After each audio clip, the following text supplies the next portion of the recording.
لا شريك له ذو الجلال والإكرام وأشهد أن سيدنا ونبينا محمد عبده ورسوله سيد العربي والعجم أما بعد المكرمون para asatidz, para alim ulama, wabil khusus al-mukarram Ustaz Zainal Abidin, Ketua DKM Masjid Jami' Darussalam beserta para pengurus Masjid Jami' Darussalam, Ustaz Muhammad Nur, Ustaz Ali Akbar, Ketua Bendahara Sekretaris rangkap dari Musholla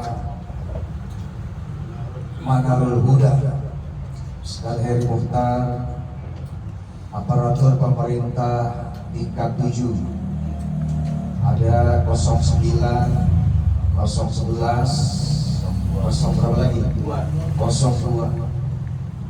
Para hadirin jamaah haul rahimakumullah.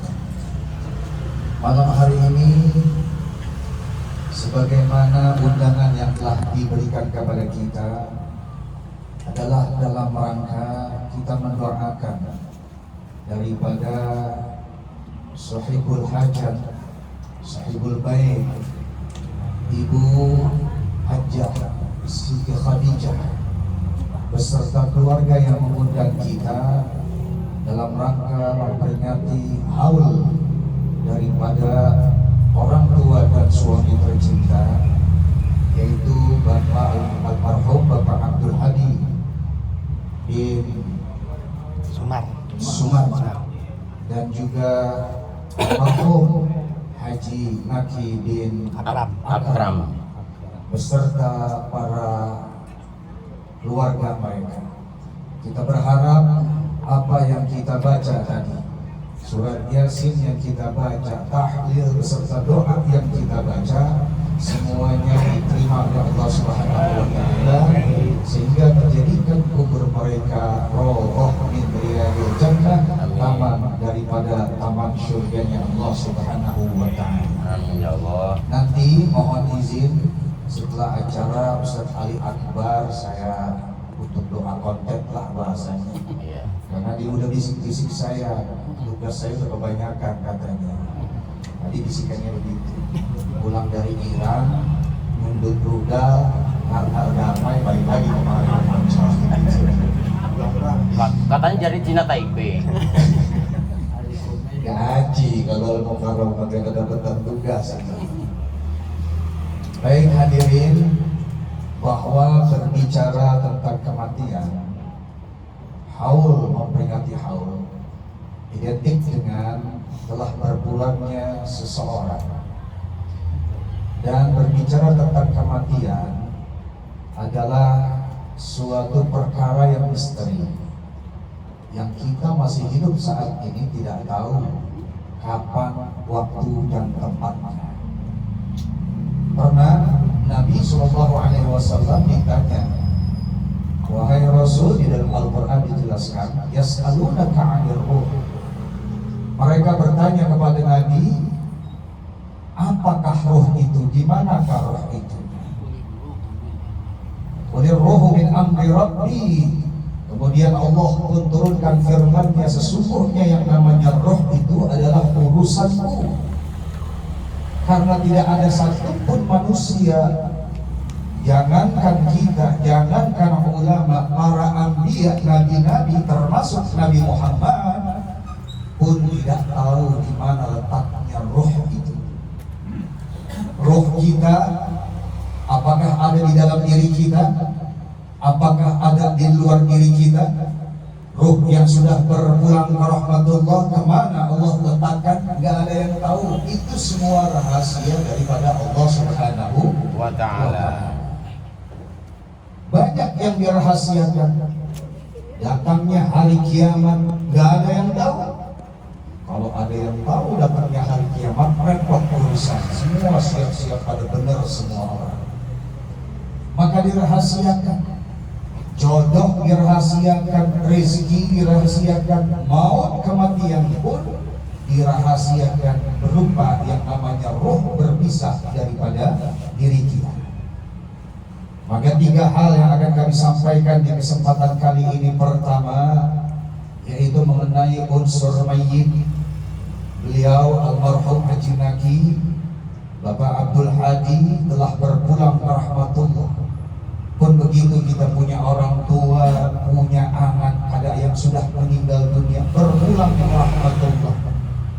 Maka bagi kita yang hidup selaku anak, selaku istri, selaku orang tua, tidak ada kata lain adalah mendoakan bagi mereka yang sudah berpulang ke rahmatullah.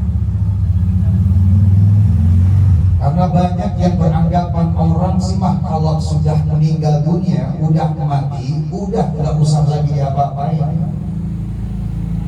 Bersumber daripada firman Allah, dikatakan bahwasanya Allah firmankan wa alaysa lil insani illa ma sa'a. Bahasanya begini, orang tuh kalau udah mati udah nggak bisa diapa-apain lagi, kecuali amal ibadah, amal soleh ketika dia hidup di dunia, itulah yang akan berperan. Makanya kita lihat ada orang yang kagak mau tahlil, yang kagak mau bacain yasin, yang kagak mau sedekah buat orang tuanya, orang yang sudah meninggal dunia. Patokan ayatnya itu kan cuma tradisi. Tradisi bukan syariat, syariat bukan agama. Kalau orang melanggar syariat bukan syariat, tradisi, nggak apa-apa, nggak ada pasal hukumnya. Pendapatnya kayak begitu. Wa alaysa lil insani illa ma sa'a. Orang mah kalau udah mati boleh biarin aja, tergantung amalnya mereka sendiri. Nah, kalau begitu rupanya ulama-ulama kita yang bermazhabkan, apalagi Al-Imam Asy-Syafi'i rahimahullah ta'ala, murid-murid beliau, ulama-ulama seperti yang mengarang kitab I'anatul Talibin, Sayyid Abu Bakar Muhammad Syafa Ad-Dimyati. Ada juga yang mengarang kitab Hadiyatul Ahya lil Amwat, hadiah orang-orang yang masih hidup terhadap orang yang meninggal dunia, oleh Imam Abu Ja'far Ali Al-Hakari. Ada juga kitab Nihayatul Zad Imam An-Nawawi. Ada juga kitab Ar-Ruh Ibnu Qayyim Al-Jauzi. Banyak lagi kitab-kitab ulama kita yang bilang bahwa orang kalau sudah meninggal dunia masih dapat berperanlah amal-amal dari orang yang masih hidup. Apa saja itu? Disebutkan dalam kitab Imam Ibnu At-Taimiyah, Majmu' Fatawa Imam Ibnu At-Taimiyah, man halala thumma atba'u wabahu ilal mayyit yantafi'u. Barang siapa yang mengucapkan, membaca tahlil, kemudian dihadiahkan pahala tahlil tersebut kepada orang yang sudah meninggal dunia, yang yantafi'u bi, sampai pahalanya kepada mereka yang sudah meninggal dunia, almarhum, almarhumi. Padahal Imam Ibnu At-Taimiyah dianggap guru besarnya orang yang anti tahlil, soko guru kata sekali. Patokannya, padahal kitabnya nggak menyatakan begitu, guru besarnya nggak begitu dia bilang. Jadi apa yang kita baca tahlil untuk disampaikan hadiah kepada orang yang sudah meninggal dunia, sampai pahala. Tadi kita baca Yasin lagi, sampai nggak tuh kita susah baca surat Yasin? Nabi SAW dalam 3 riwayat, Imam Ibnu Majah, Abu Daud, dan Al-Tabrani, disahihkan oleh Imam Ibnu Hibban, Nabi sabdakan, Iqra'u Yasin ala mautakum, kata Nabi. Bacakanlah surat Yasin kepada orang yang meninggal dunia. Ulama berbeda pendapat, meninggal dunia tatkala memang sedang meninggal dunia, baru sudah meninggal dunia, ataupun sudah dikubur mereka. Bacain tuh surat Yasin. Maka Al-Imam An-Nawawi rahimahullah ta'ala, beliau berpendapat ketika Nabi, ada hadis ketika Nabi melewati 2 buah kuburan Yahudi, ada Nabi diberikan mukjizat mukjizat berupa mengetahui apa yang terjadi di kubur. Beliau mengetahui bahwasanya itu dua kubur tengah diazab di kubur mereka. Yang satu gara-gara kencing nggak cebok, gara-gara yang satu lagi gara-gara tukang fitnah ketika hidup di dunia. Akhirnya Nabi pun mengambil pelepah korma, kemudian dibeli belah dua, ditancapkan ke kubur satu ke kubur yang lain. Sahabat pun bertanya, apa yang Anda lakukan wahai baginda? Nabi pun sabdakan, la'allaha ayyukhaffifa 'adzabahuma. Kalau aku tancapkan pelepah korma sampai dengan mengering, aku berharap minta kepada Allah supaya dia tidak mendapatkan siksa kubur. Sekarang pertanyaannya, ada nggak sih siksa kubur? Ada nggak sih nikmat kubur? Padahal orang banyak bilang ketika ada orang meninggal dunia, dia takziah, mudah-mudahan masuk surga. Ada yang ngomong kayak gitu ya? Iya. Apakah sudah dimasukkan ke dalam surga? Surga padahal tempatnya nanti di akhirat, melewati berbagai macam fase kita. Ketika kita meninggal dunia, fasenya hari kiamat terjadi, dibangkitkan kita, kemudian dihisab kita, melewati jembatan sirat. Nanti pada ujungnya cuma ada dua pilihan, surga ataukah neraka. Ini yang banyak Al-Quran menjelaskan. Sementara orang bilang ketika dia nyelawat, dibilang mudah-mudahan kita doain biar masuk surga. Udah masuk apa belum kayak begitu? Belum masuk. Belum. Gimana adanya itu roh? Adanya ketika roh itu dicabut. Ini ulama juga banyak menafsirkan yang namanya roh. Salah satunya Imam An-Nawawi mengatakan bahwa sahnya roh berdasarkan firman Allah, kalla innal abrara lafi na'im, bahwasanya orang-orang yang baik dan benar itu fi illiyin, kata Allah, firman Allah, wa ma adraka ma illiyun kitabun marqum. Tahukah kamu apa illiyun itu? Tempat yang tersembunyi. Nah, ulama banyak mengatakan bahwasannya roh orang-orang baik abrar itu adanya di lapis langit ke-7, kata ulama. Kebanyakan ngomong kayak gini. Kalla innal fujjar lafi sijjin. Kemudian sebaliknya, orang-orang yang ingkar, orang-orang yang durjana, mereka tempatnya di bawah daripada 7 lapis daripada bumi, mereka ditempatkan di sana. Itu pendapatnya ulama. Sementara urusan roh di mana diletakkan itu urusan Allah Subhanahu wa ta'ala. Wa ma utitum minal ilmi illa qalil. Ayat tersebut melanjutkan, tidak ada ilmu yang aku berikan kepadamu kecuali sedikit saja, bagaikan setetes air di lautan. Jadi gak bakalan sampai kalau kita bilang roh itu adanya di sini. Kita di dalam tubuh kita, roh adanya di mana? Di luar jasad kita, apa di dalam jasad kita, apa di dalam hati kita? Di mana tempat roh kita? Sementara orang ketika roh itu tercabut ada 2 hal. Pertama, tercabutnya roh ketika dia tidur.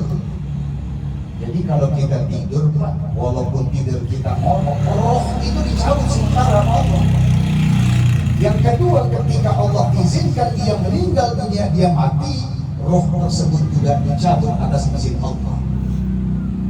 Ini yang Allah Subhanahu wa ta'ala firmankan, Allahu yatawaffal anfusa hina mautiha wallati lam tamut fi manamiha fayumsikul lati qada 'alaiha al-maut wa yursilul ukhra ila ajalin musamma.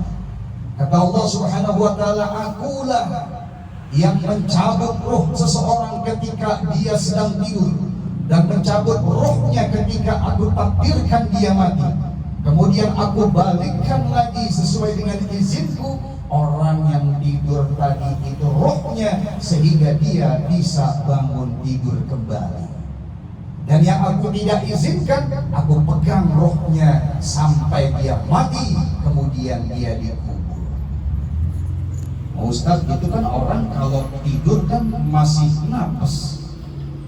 Itu mah bahasa tubuh. Napas itu akibat paru-paru yang masih bisa bernapas.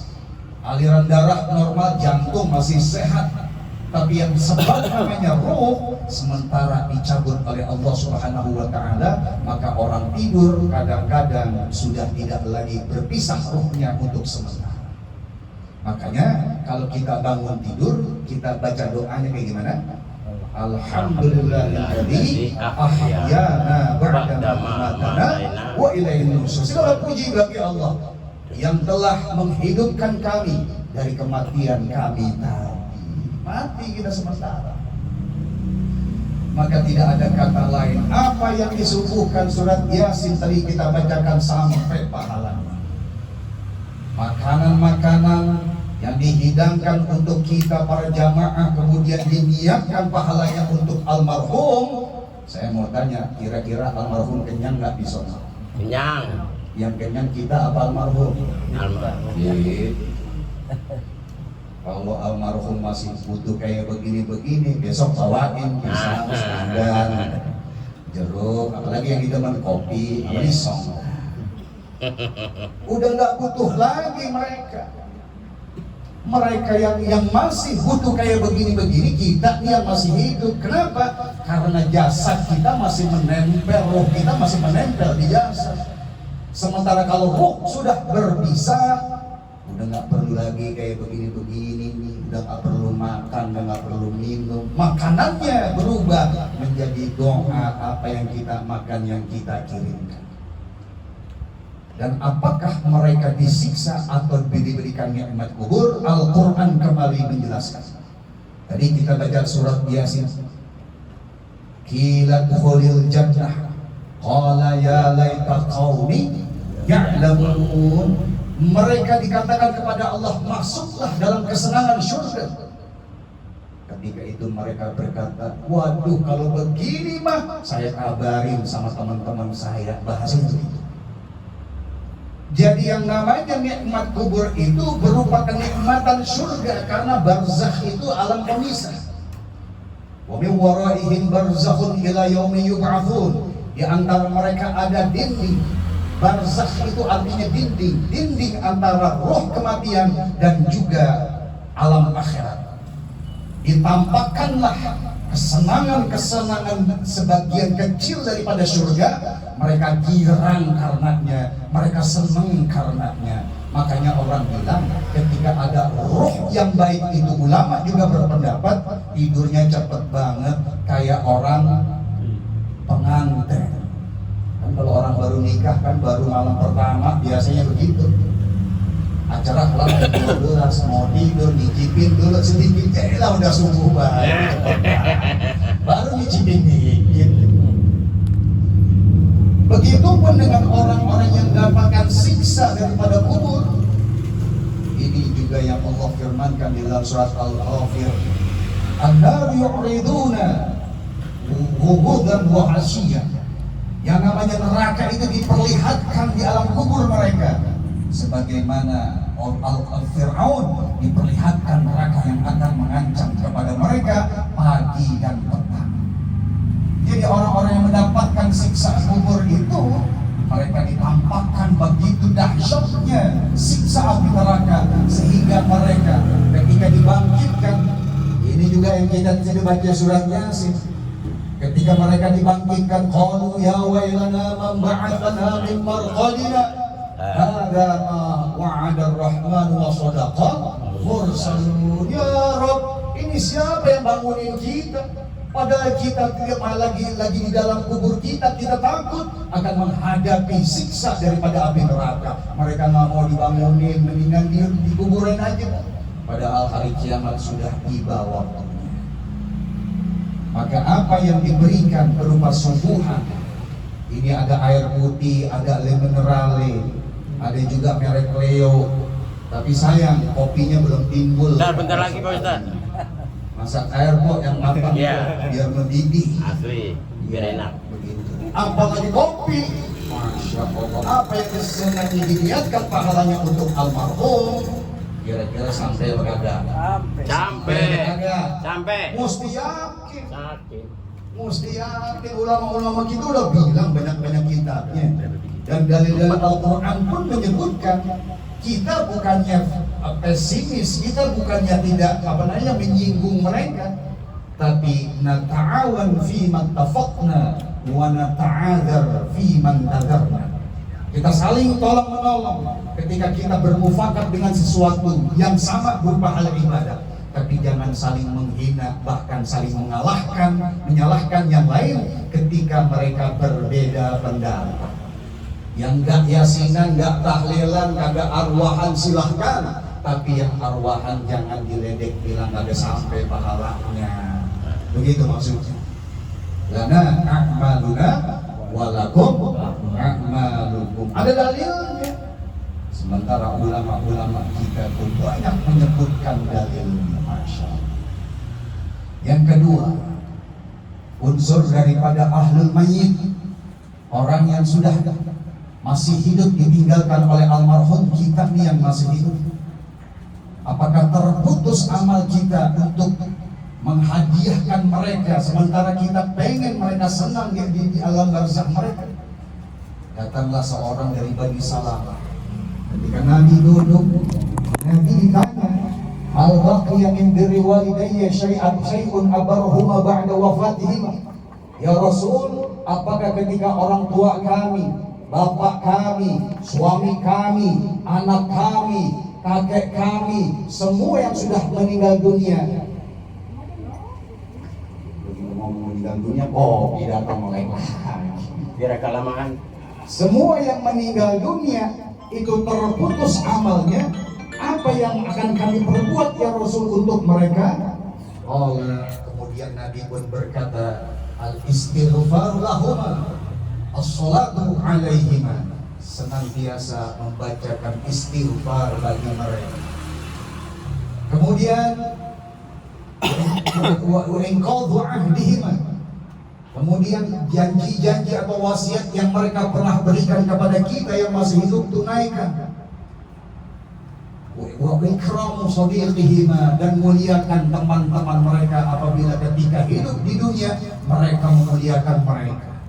Saya ingat almarhum Haji Naki, kalau Kiai Haji Nuruddin Siddiq pengajian malam Rabu dulu masjid kita sebelum direhab, itu kan biasa nongkrongnya di rumah mulu tuh. Habis ngaji aja kita nganterin beliau, pasti diseret-seret kemarin tuh. Ini Ibu Khadijah juga, Khalil juga masih kecil, masih ingat tuh Kiai Nuruddin, Masya Allah. Jangankan beliau, saya juga karena lama di Tangsel 11 tahun ya, di Tangsel 11 tahun, ketika mampir kemari ketemu beliau aja ditarik tangan saya masuk sebagai penghormatan kepada Ustadz, pada asatidz. Tapi yang herannya Ustadz ahli setiap lewat kemari kenapa kagak ditarik tangan disuruh masuk ke dalam? Dia pikir-pikir kalau turun ke dalam semua mah habis baik lauk sama dia. Belum kolunya, wah korban katanya jarang-jarang si mabona itu. Belum baksonya, belum somainya. Artinya apa? Kebaikan beliau menghormati orang ulama itu luar biasa ketika beliau masih hidup. Dan beliau juga adalah termasuk daripada jamaah daripada Masjid Darussalam dan juga Musholla Manarul Huda. Kita tahu beliau adalah ibadahnya luar biasa baik. Nah kemudian Ustaz, kalau saya bikin begini, bikin tahlil, haul, bikin 7 hari, bikin 40 hari, kan banyak dananya nih. Kalau beli pisang, beli jeruk, beli salad, beli makanan mahal dananya. Belum lagi Ustadz Nur, kalau di amplopnya lumayan, misalnya 2.000. Ustadz Heri lain lagi, di atas begitu, 5.000, 10.000. 10.000 rupiah maksudnya Ustadz. Nah saya nggak mampu, nggak melepas kewajiban kita sebagai orang yang hidup untuk pertama mendoakan orang yang sudah meninggal, walaupun tanpa kita mengundang jamaah seperti ini. Yang kedua, ketika kita ada sedikit rezeki, kita niatkan kita santunin anak yatim ataupun kita berikan ke masjid, itu sudah merupakan cukup pribadi kepada diri kita untuk kita hadiahkan pahalanya untuk yang sudah berpulang ke rahmatullah, walaupun kagak pakai bikin acara. Karena ada yang bertanya sama saya, Ustadz, saya kalau bikin acara tahlil pengen banget, tapi saya nggak punya duit. Saya minjem pakai duit orang untuk bikin haul, bikin tahlil orang tua saya, boleh kagak Ustadz? Tapi begitu, karena di kepengenan pahalanya yang luar biasa, maka tidak ada kata lain, ada cara yang walaupun tidak mengeluarkan uang materi yang banyak, kita banyak doa kepada orang yang sudah meninggal dunia, kemudian banyak bersedekah jariyah. Niat jariyah tersebut kita niatkan kepada orang tua atau siapa yang sudah meninggal dunia, itu pun sampai pahalanya walaupun kita nggak bikinan kayak begini. Yang terakhir, yang ketiga, kepada kita orang yang menyaksikan orang yang sudah meninggal dunia, ini adalah ibrah buat kita, nasihat buat kita.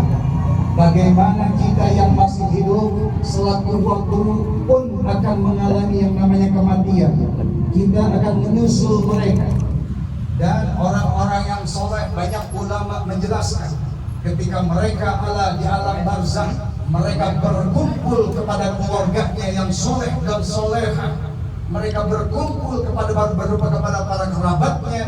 Mereka berkumpul di sana di dalam arwah, dikumpulkan oleh Allah Subhanahu wa Ta'ala. Begitu nikmatnya kesolehan kita. Nah, inilah ibrah buat kita. Kita menyaksikan bahwasanya almarhum sudah berpulang.